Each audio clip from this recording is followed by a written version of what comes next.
cinemanew.in.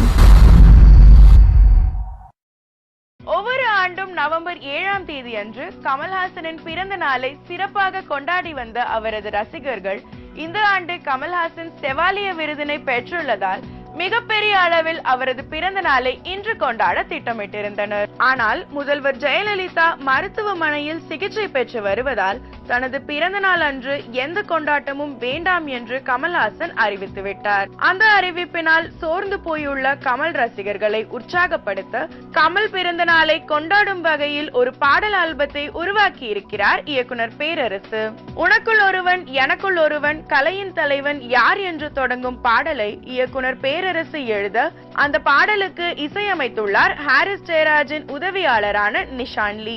இந்த பாடலை இயக்குனர் S.E. சபரி படமாக்கியுள்ளார். கமல்ஹாசனின் பிறந்த நாளான இன்று இந்த பாடலை வெளியிட்டுள்ளனர். மேலும் சினிமா செய்திகளை தொடர்பு கொள்ள லைக் மற்றும் சப்ஸ்கிரைப் செய்யவும்.